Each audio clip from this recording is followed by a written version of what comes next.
Hello po, good morning. Am I audible? Naririnig po ba ako? Opo, sir. Okay, thank you. So, let's discuss po muna yung for module 4.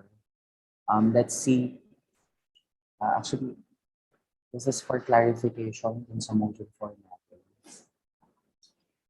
Kasi medyo madami atang tatanong ko ano gagawin sa module 4.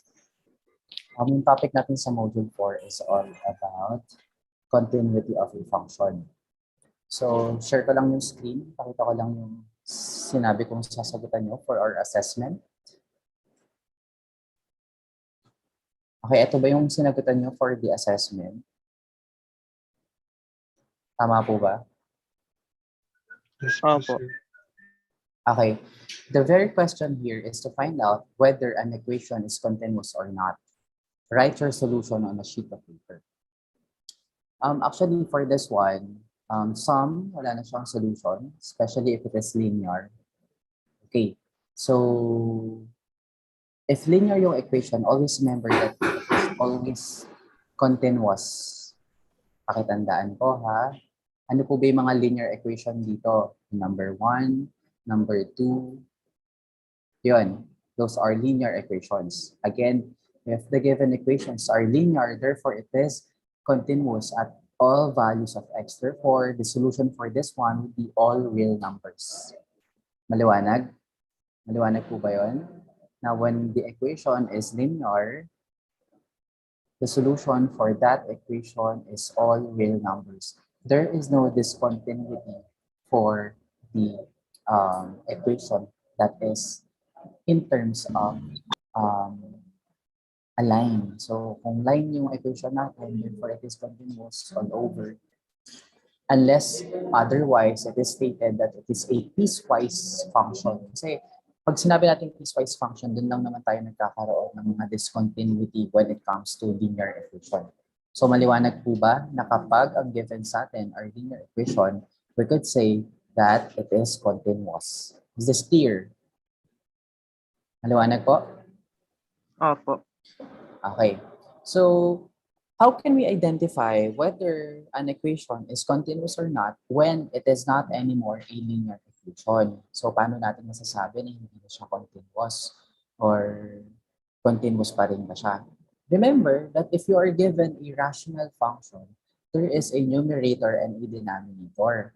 So, ulitin natin yung diniscuss natin before.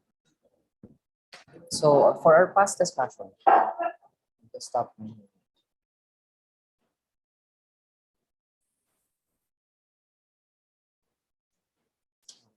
So, yung mga linear equation po, ang mga example po ng mga linear equation is y is equal to mx plus b.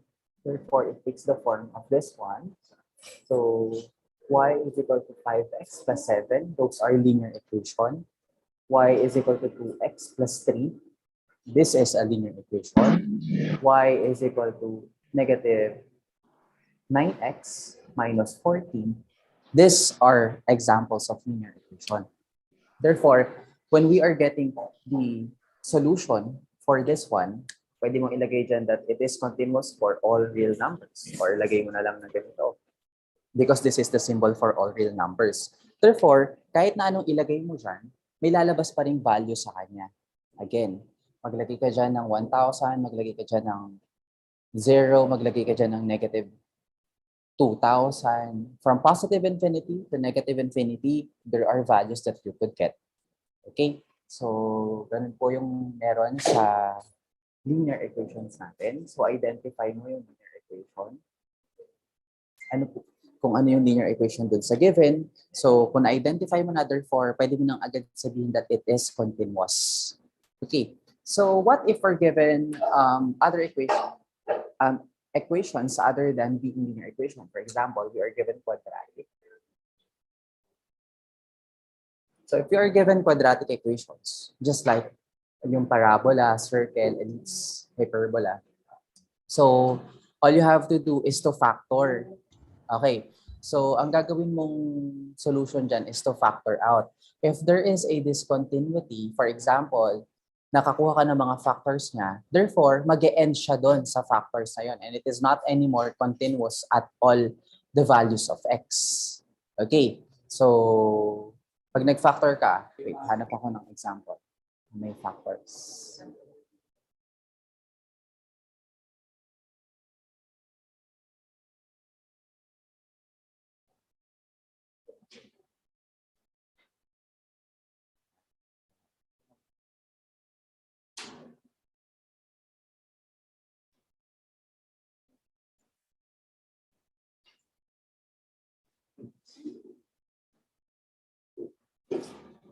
Okay, for example, you are given x squared minus 5x plus 6.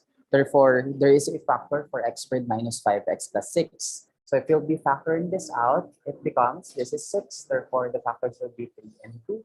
And since this is positive and this is negative, it becomes both negatives. So this is x minus 3, x minus 2. So we could say that this will end. So kailan siya mag-e-end? This will end when x minus 3 is equal to 0 and x minus 2 is equal to 0. Therefore, when x is equal to positive 3 and when x is equal to positive 2, there is no value for this one. So mag-e-end siya doon. So therefore, it becomes discontinuous when those are the values. Okay? Maliwanag po. So you could try factoring out if meron po siyang factors. So how about when we are now given rational function? So if we are given rational function, remember that if it is given sa'yo, pag sinabi nating rational, there is a ratio. So it is a ratio of the numerator and the denominator. For example, we are given x squared plus 2x minus 3 all over x minus 1. So can we say that this is continuous or not?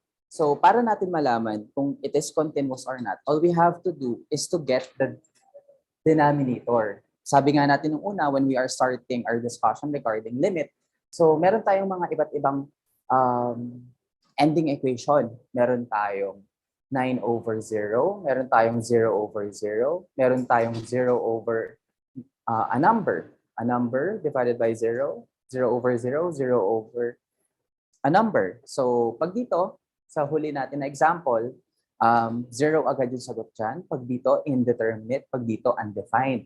So, malalaman natin if it is continuous or not when the denominator is equated to 0. So, yun palagi yung tatandaan natin na kapag in-equate natin yung denominator sa 0, doon natin siya malalaman if it is continuous or not. Just like this one, the denominator is x minus 1. Therefore, equate that to 0. X minus 1 is 0, therefore x is equal to 0.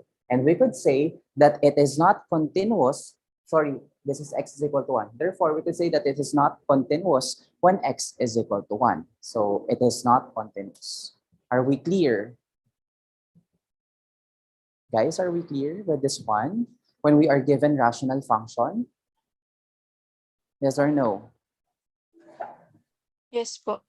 Yes Okay, po. so lagi niyong tatandaan that our guide for this one would be the denominator. So, nagtatanong kasi yung iba, sir, paano po yung gagawin kapag hindi ka given ng values? Sir, paano po yung gagawin kapag wala na isa-substitute na value ni x? Ganyan lang po yung gagawin nyo. Just look at the equation, analyze, is it linear? Is it quadratic? Is it rational? And then, kung ma-identify mo na kung ano siya doon, then malalaman mo na kung ano yung process na gagawin mo. Kapag linear pala, ano siya, pwede naman pala siya na continuous sa lahat. Tapos kapag quadratic pala, all I have to do is to factor out. Kapag rational pala, rational function, kailangan pala i-equate yung denominator sa 0. So there are many cases na ganun po yung gagawin natin. And I hope that that is clear to you. Maliwanag po ba yun? Po, maliwanag po. So yung isa naman po, na sasagutan nyo dun sa module number 4, sinabi na agad kung ano po yung kung ano na yung value ni x. Continuous daw ba siya sa x is equal to negative 2, x is equal to 1, continuous daw ba siya sa from negative 2 to 3, continuous daw ba siya from 0 to 5, continuous daw ba siya from negative 1 to 1. So all you have to do is to substitute the values of x from a certain point to another point. Kung given ka ng 2 points or kung given ka ng interval, ganun lang po yung gagawin natin. So kung napatunayan mo that your equation becomes undefined, therefore, it is not anymore continuous. So all you have to do is to substitute. And then when you found out that it is the equation becomes undefined, therefore you could say that it is not anymore continuous. Okay, pero kung may nakuha kang value at that certain value of x, therefore you could write it as continuous. Maliwanag po? Maliwanag? Maliwanag po ba yun? Opo. Okay, so thank you. So let's now proceed with our next topic. So, kaya ang labo.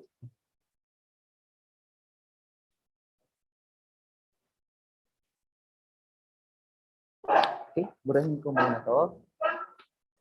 So sana ma-submit na din yung module 4 para mas mabilis ko na siyang ma-check. Since ang dami pong trabaho, nagsabay yung F to F sa mga online and modular classes. So,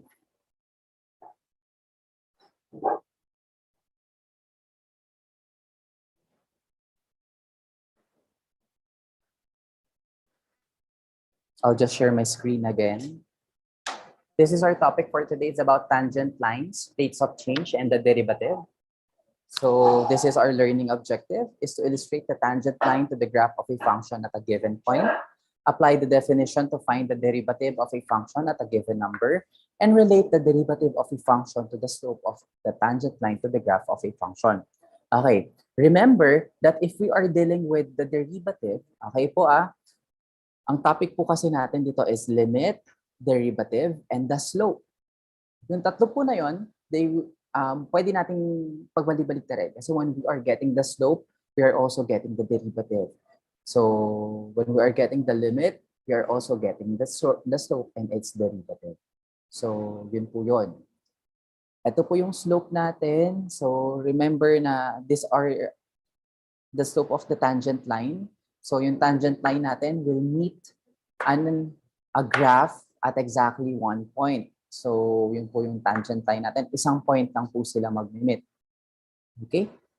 So, and also, we could relate the derivative and the tangent line kasi dahil meron tayong slope, nakikita natin yung change niya sa height. So may mga formula po tayo doon tulad ng example natin na to.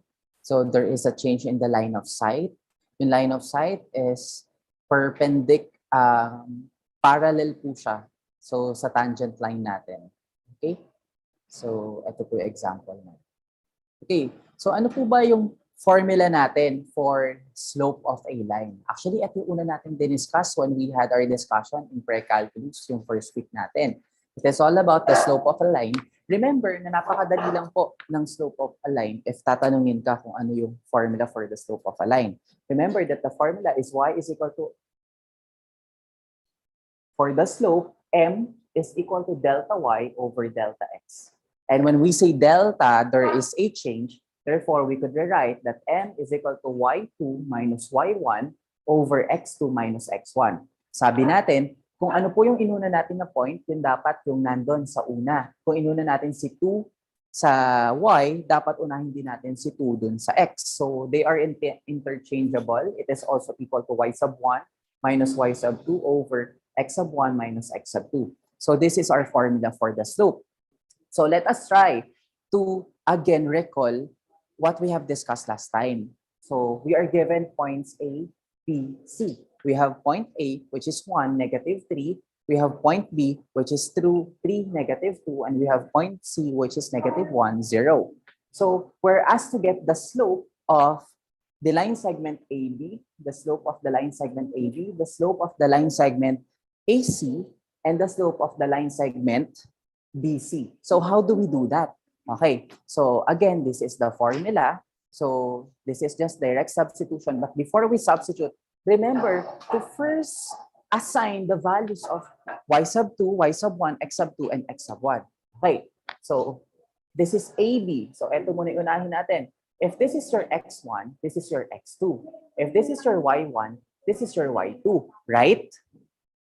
Medyo malabo.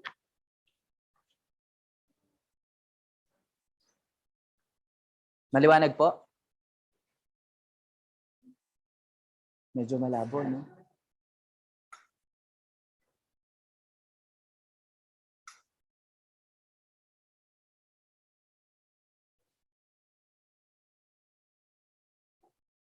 Ayaw mag-focus. Okay. So maliwanag po yung pag-assign natin ng values ni x1, y1, x2, y2. Maliwanag po siya? Opo, Yes sir. or no? Okay. So in that case, our formula is this one. Lagay na natin dito. Therefore, that is y2 minus y1 over x2 minus x1. Okay. So, taas ko lang ng point. Ayan. What is our y2? Our y2 is negative 2. Our y1 is negative 3. So minus negative 3 over our x2 is 3. Our x1 is 1. Therefore, this is equal to negative 2 minus minus. This becomes plus. Negative 2 plus 3 is positive 1. 3 minus 2 is 1. Therefore, the slope for the line segment AB is 1/2. How about for the line segment AC? Same formula, y2 minus y1 over x2 minus x1. y2, AC naman po. So sabihin natin, this is our x2 naman, this is our y2. Our x1 again is 1, our y1 is negative 3. Our y2 is 0. 0 minus y1, which is negative 3, over x2, which is negative 1, minus x1, which is 1. 0 minus minus, it becomes plus. Therefore, that is 3 over negative 2, or the answer is negative 3/2. Okay. So could you please try answering the slope of the line segment BC? Sige nga po. Pakitry niyong isolve yung slope ng line segment BC.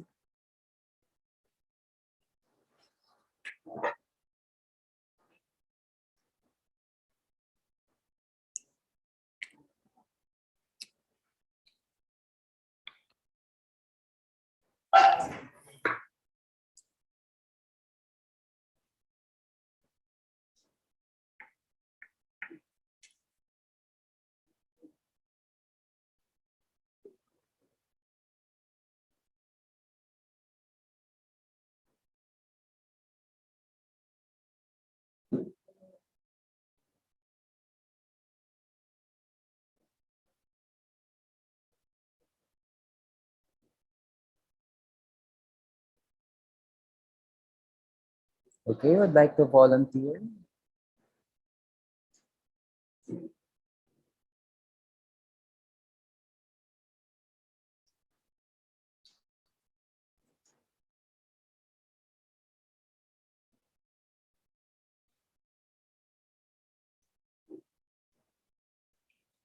Okay po, would like to answer.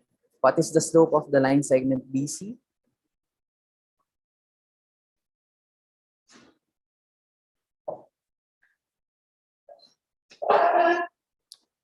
Yes po.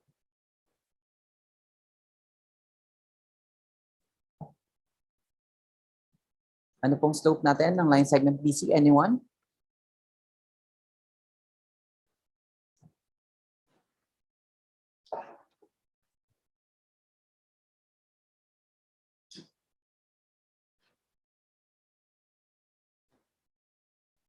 Any volunteer would like to answer the slope of the line segment BC?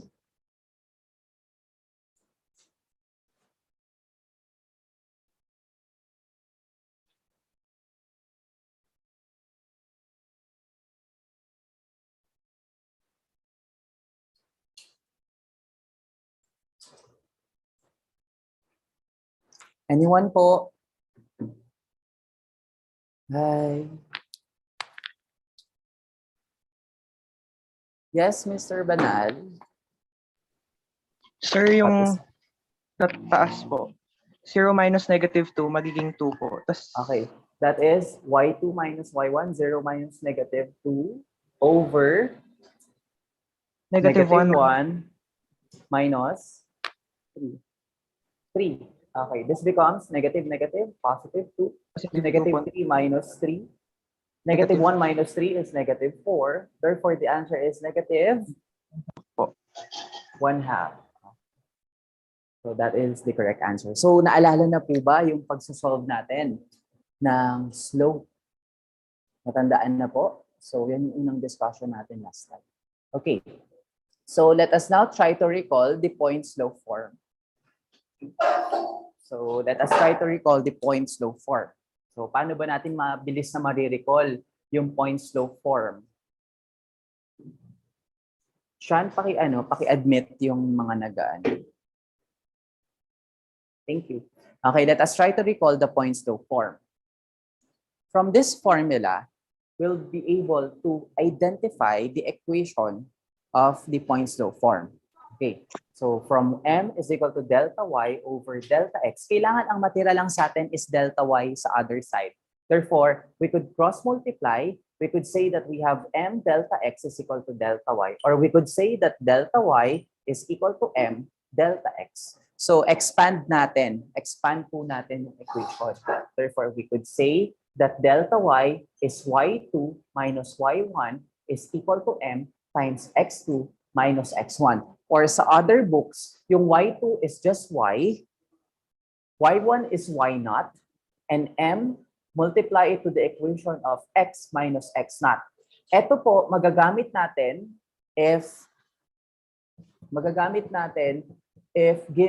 gusto mong makuha yung slope agad dito. So, kasi dalawa naman yung given sa'yo na point. So, eto gagamitin natin if ang gagamitin mo lang ay 1 point. Okay. Tatandaan mo yung pagkakaiba nila. So, wherein si y0 at si x0 lang po yung papalitan natin. Okay, pakitandaan na. Si y0 at si x0 lang yung papalitan natin ng values. Magre-retain si y saka si x para makuha natin yung equation ng point slope form. Okay? So, let's try. Pwede ba natin kuhanin yung equation ng point slope form of the line of for the line segment AB? Okay, so paano yun? So, for the point slope form of the line segment AB, ganito lang po yung gagawin natin.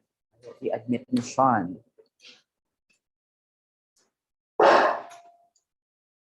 Okay, ito yung mga nakuha natin kanina.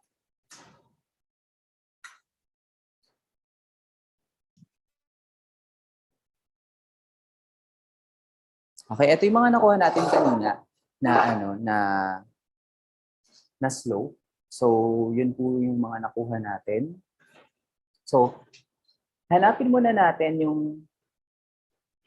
equation sa line segment AB. So, kapag ganun po, mamimili lang tayo kung A or B yung gagamitin natin ng point. So, sabihin natin, piliin natin si A.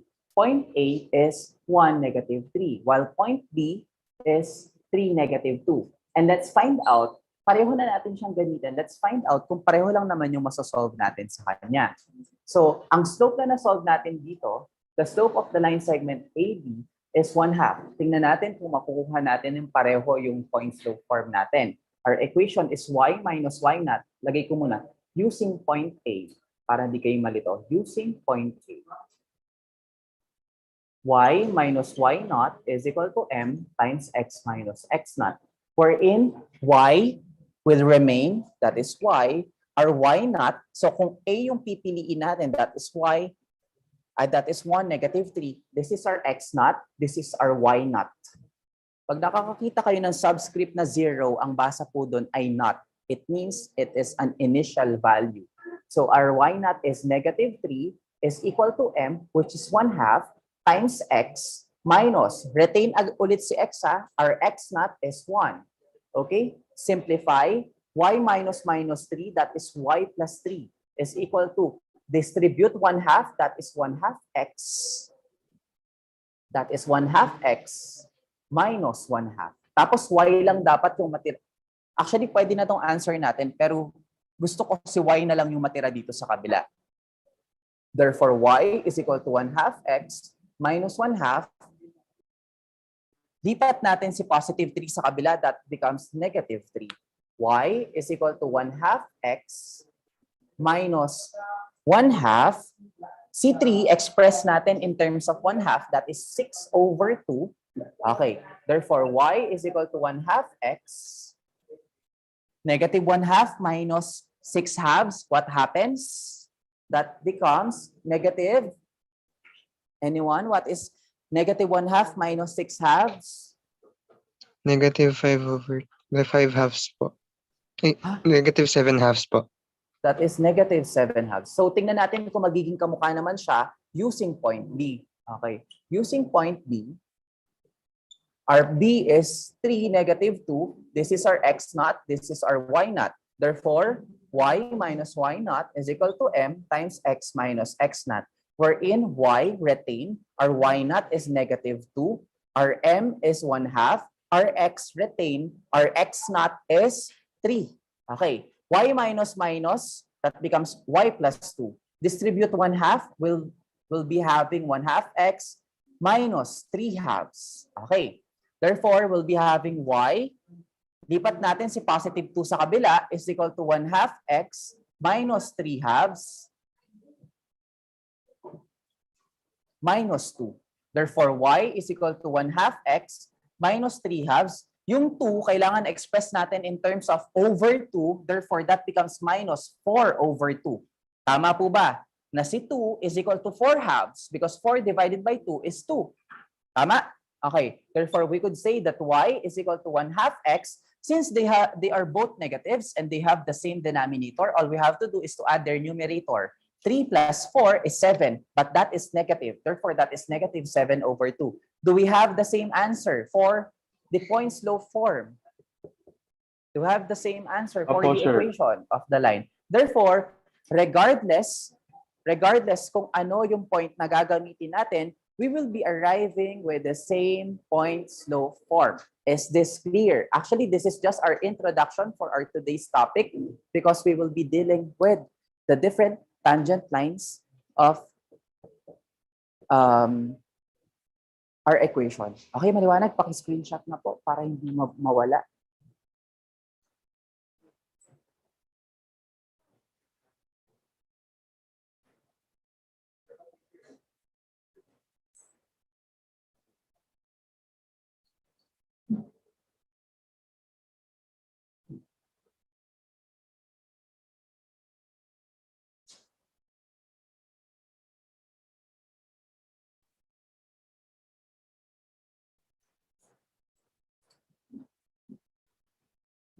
Okay na screenshot na po.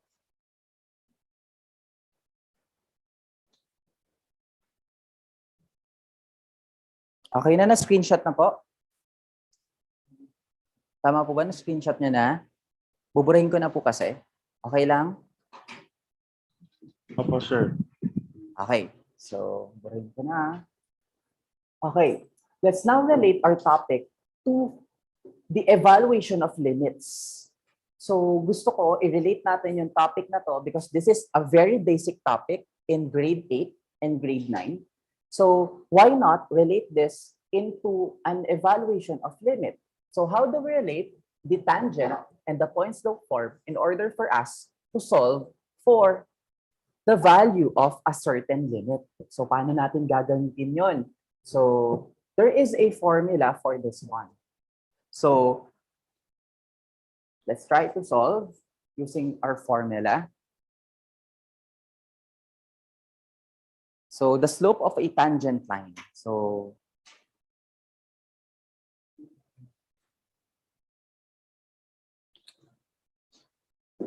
yeah.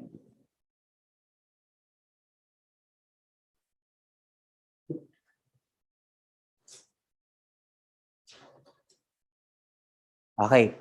So medyo pababa. Okay lang yan. So for the slope of the tangent line, let's say that is n. So the slope of a tangent line, NPL, so the slope of the tangent line, that is the limit of f of x minus f of x naught all over x minus x naught, wherein delta x is approaching x naught. Okay, so that is our ano po, her formula. So be familiar.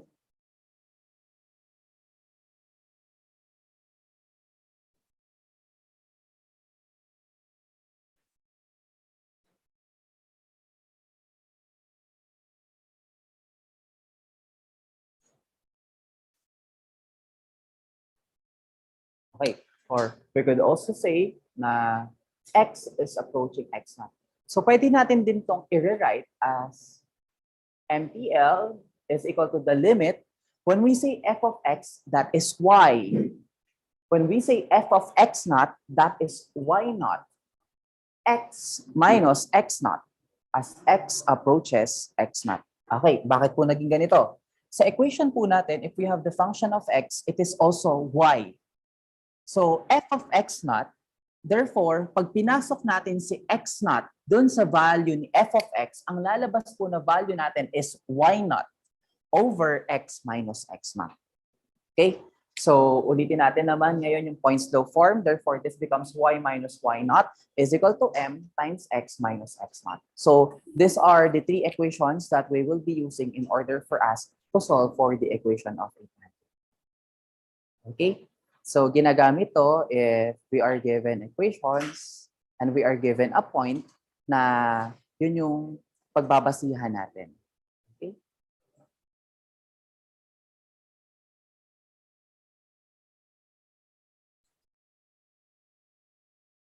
Okay, let's have the first question. Find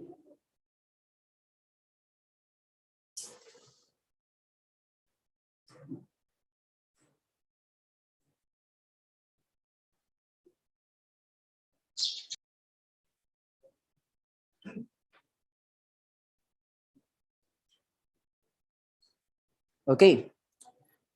So this is the problem. Find the equation of the tangent line to y is equal to x squared at x is equal to 1.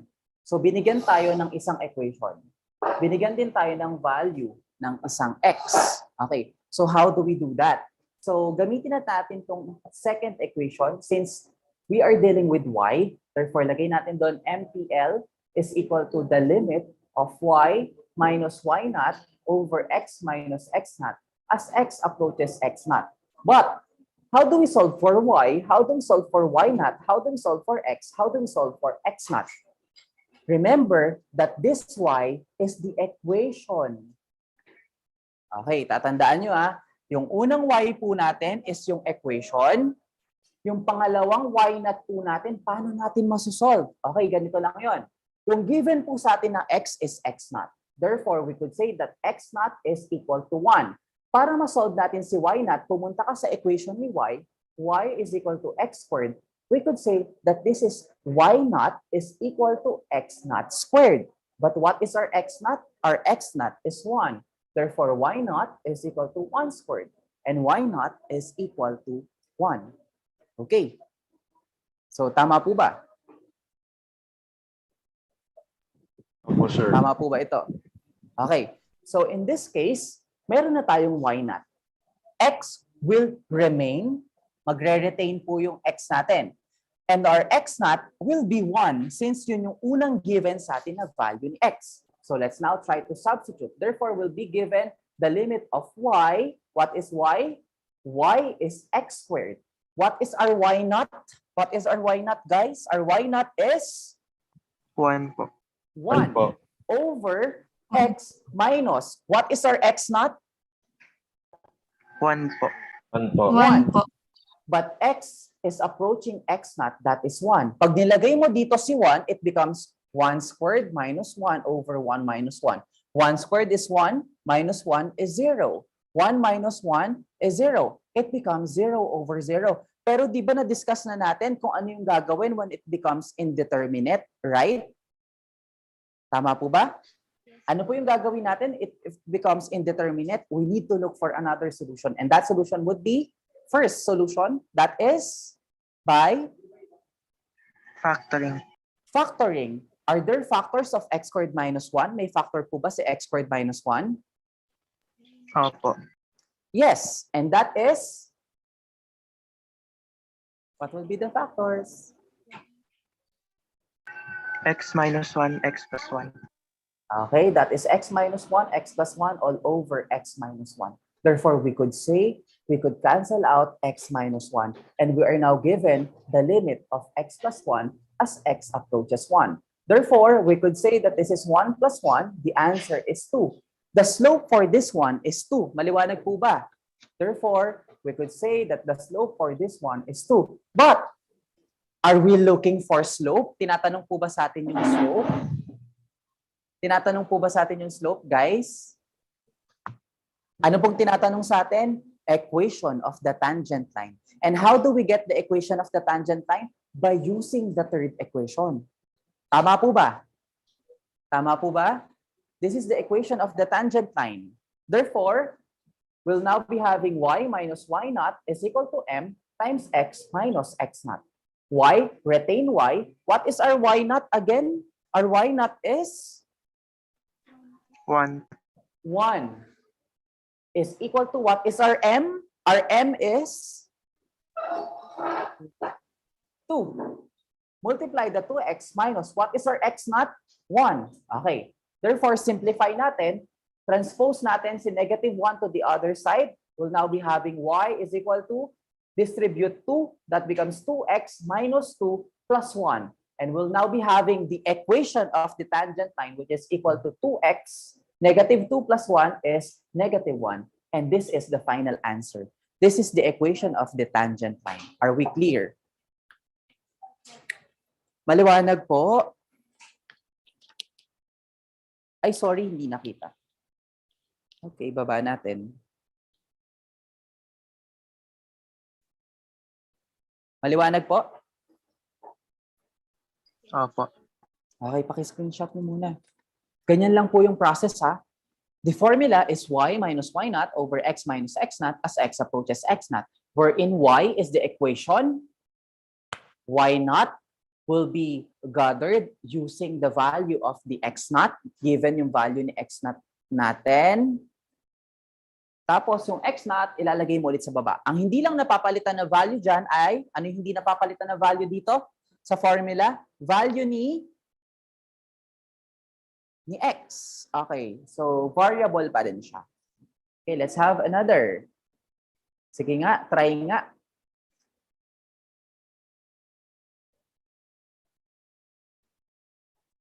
Paki-screenshot na guys, burahin ko ulit.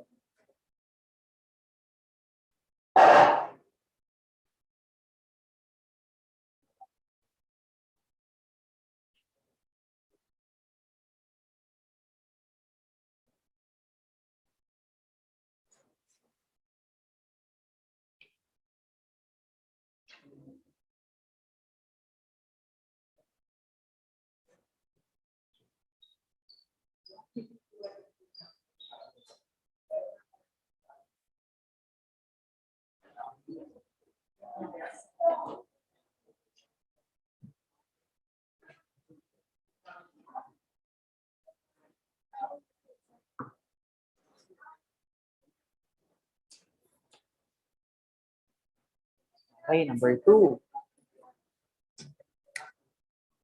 Number 2 po. Find the slope of the tangent line to the graph of y is equal to x squared plus 2 at point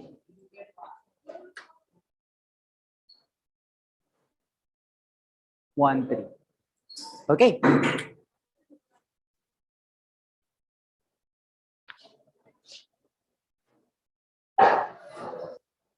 Okay, pakidikta nga po sa atin.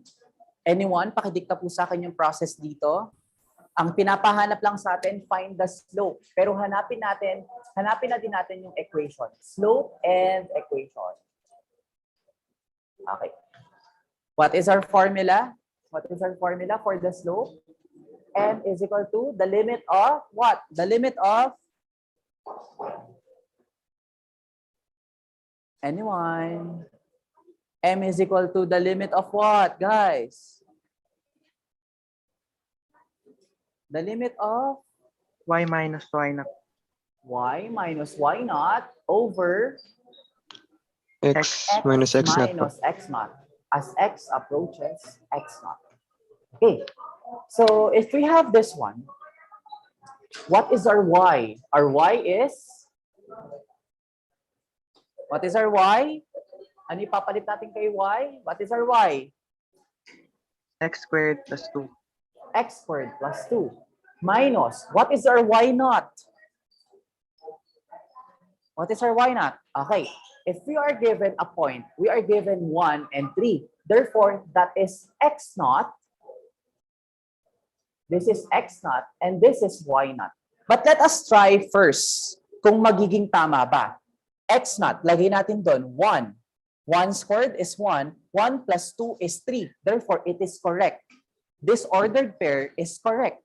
And it becomes our x naught and y naught. Kasi kung iba po yung lumabas dito, when it becomes x naught, ibig sabihin, we could not accept that. Maliwanag po ha? So, kailangan i-recheck mo pa siya.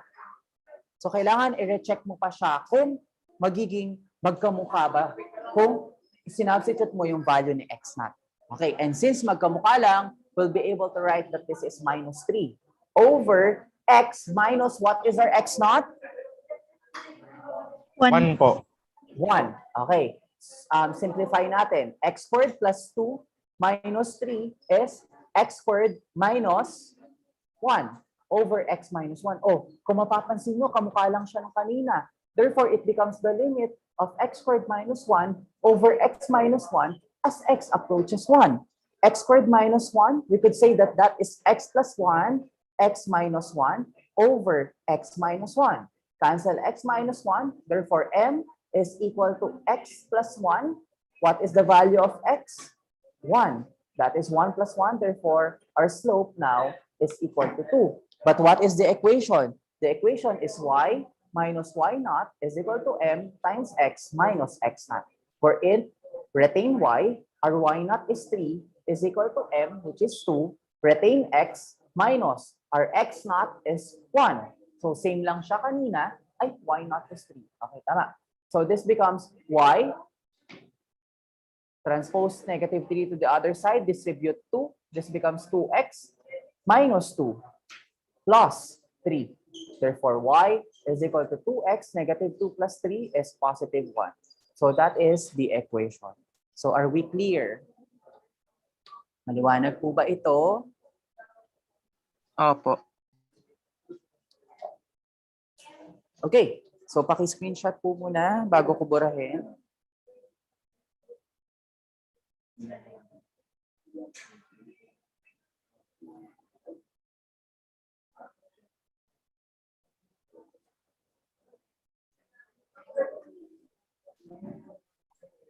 Okay na, na-screenshot na. So let's have another example.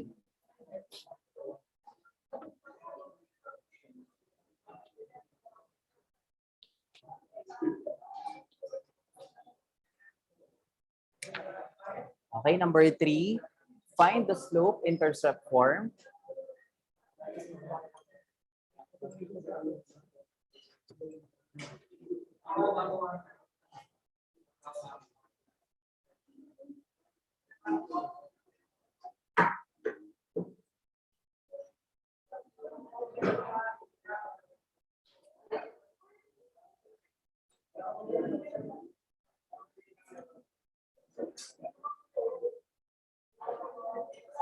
Okay. So what if we're now given square root? Ano na yung gagawin natin kapag meron na tayong given na square root? Okay. Ang pinapahanap sa atin is slope intercept form. So ganito lang din naman siya. So yun lang din yung pinapahanap sa atin. Okay. So dahil yun lang yung pinapahanap din sa atin. So all we have to do is to write again the formula for the slope, which is the limit of y minus y naught over x minus x naught as x approaches x naught. Wherein y, sabi natin kanina, si y, they are interchangeable with f of x. Pwede natin pagpapalitin si y saka si f of x. Wherein we're given f of x. And our f of x is square root of x. So lagay mo dyan. Square root of x minus, what is our y naught? Paano natin isa-solve ngayon si y naught? by using x because we have x naught which is equal to 4. So kung ilalagay natin siya dito, we could say that y naught is equal to square root of x naught. Therefore, y naught is equal to the square root of 4.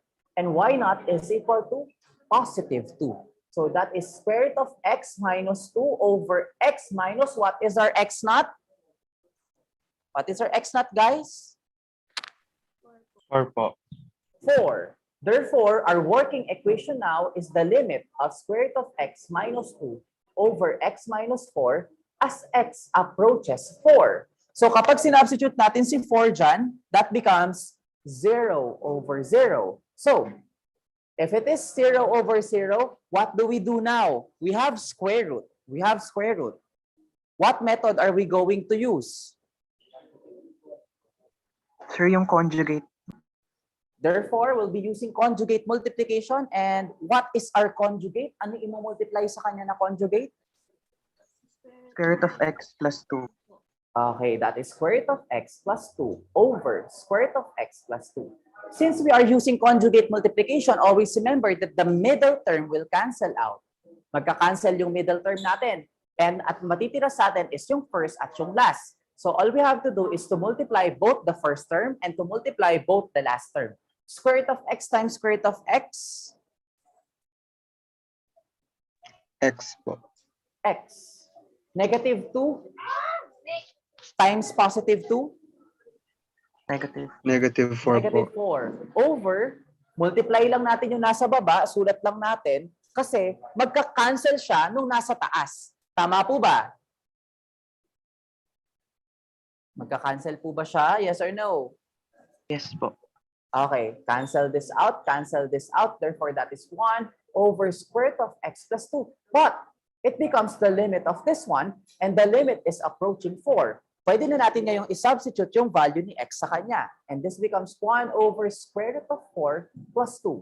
1 over square root of 4, that is 2 plus 2. Therefore, that is 1/4. We could say that this is the slope, but we're asked to get the slope-intercept form. Write down y minus y naught is equal to m times x minus x naught. Where in y, retain, y naught is 2 is equal to m, which is 1/4 times x minus, what is our x naught? Our x naught is 4. Okay. Transfer this to the other side and then distribute 1/4. We'll be having y is equal to 1/4 x. 1/4 times 4, that becomes 1. So that is minus 1. Negative 2, transfer it to the other side, that becomes plus 2. Simplifying, that is now y is equal to 1/4 x. Negative 1 plus 2 is positive 1. And that is now the answer. Are we clear? Maliwanag po ba? Opo. Okay, so madali lang po siya, ganun lang po siya. I hope that this is clear to everyone. Please screenshot po for our next example.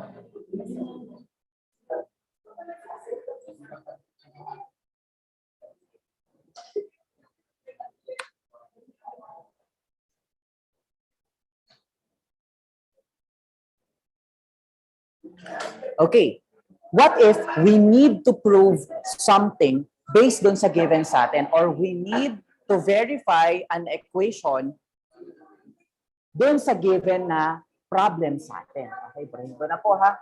Number 4 na tayo. For numbers 4 and 5, it is about proving and verifying. Medyo malabo, pasensya na. So palitan ko muna yung camera ko.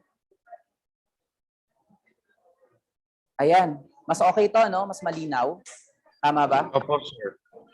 Ayan, ito na lang. Pasensya na po. Ayan, mas malinaw. Okay, so for problem number 5, this is our problem. Show that the line,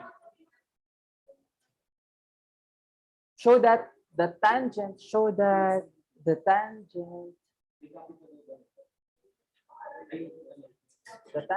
line to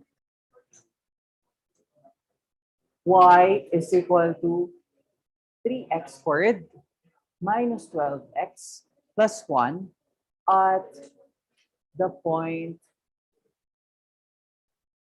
2, -11 is horizontal. Okay. Pang-ilan na natin na problem to? 4 ba? O 5? 4, no? Okay, so we need to analyze the problem. Sabi dun sa problem, we need to show that the tangent line to y is equal to 3x squared minus 12x plus 1 at the point 2, -11 is horizontal. So how do we know that a line is horizontal? Everyone, paano natin masasabi na yung line natin is horizontal? Paano po natin masasabi na yung line natin is horizontal?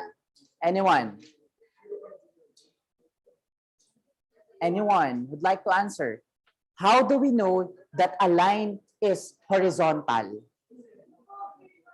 How do we know that a line is horizontal? Any volunteer to answer my question? Paano natin malalaman na yung line na binigay sa'yo ay horizontal?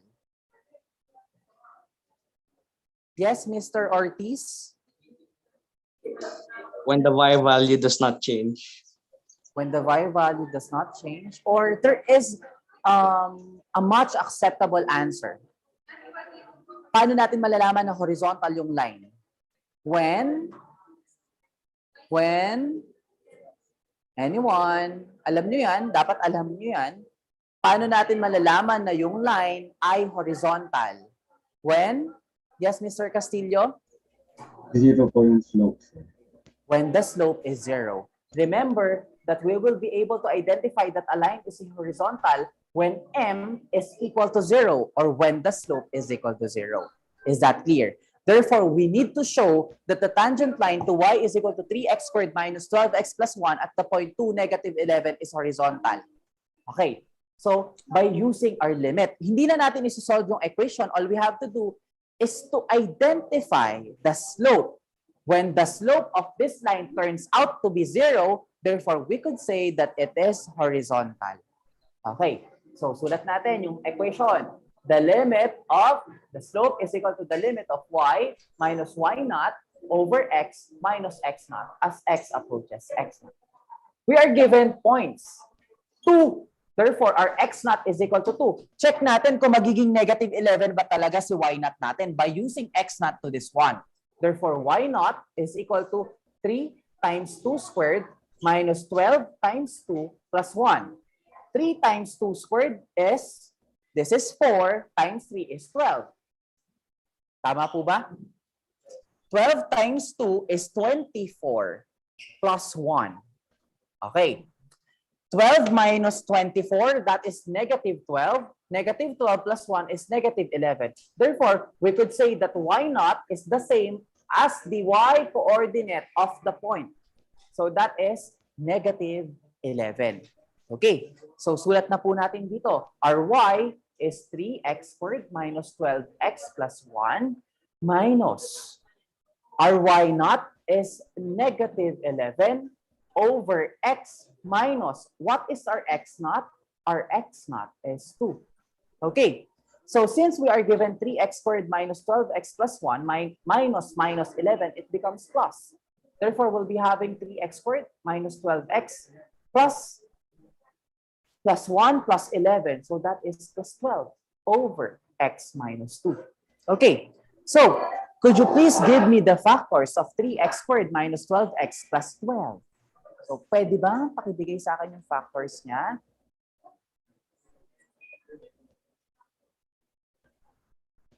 Okay. So before nyo mabigay sa akin yung factors nito, pwede nating i-factor out muna si 3. Therefore, this is equal to 3 times what? 3 times x squared. Ilabas natin si 3. Ano mangyayari kay -12? It becomes Negative 4x. -4x. Ano magiging mangyayari kay +12? It becomes Positive 4 po. +4 over x minus 2. O, hindi na kayo mahihirapan mag-factor out ngayon kasi na-reduce na natin to nang wala si 3 kay x squared. Okay, what will be the factors of x squared minus 4x plus 4? That is 3 times, what will be the X minus 2, X minus 2. X minus 2, X minus 2. All over X minus 2.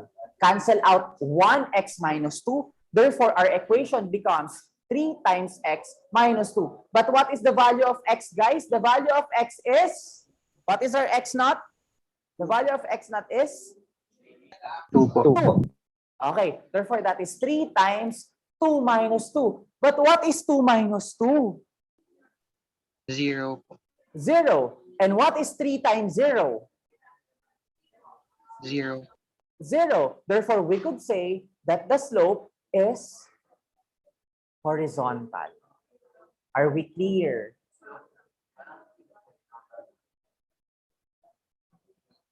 Are we clear? Sorry, that the line is horizontal. The line, based on the slope, that the slope is 0, we could say that the line is horizontal. Or the tangent line is horizontal. Is this clear?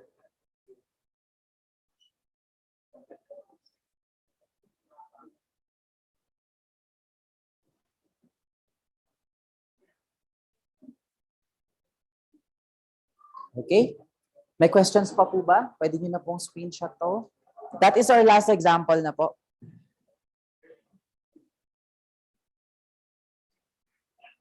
This is our last example. And for the rest of the time, please answer this po. Is my screen visible to everyone? Ayan, paki-screenshot po. This is your seat work.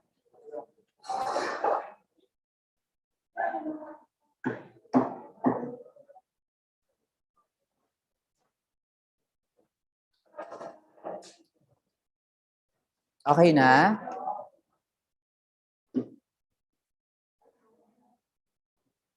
Okay na po?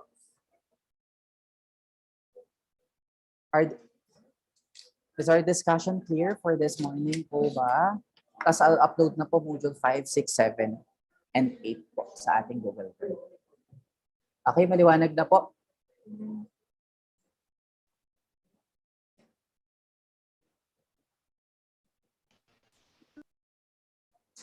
Yes, may questions po? Clarifications?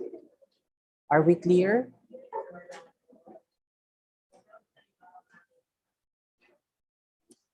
Clear po ba yung discussion natin this morning? Yes po. Okay. So, Hannah, could you please lead us with our closing prayer for this morning?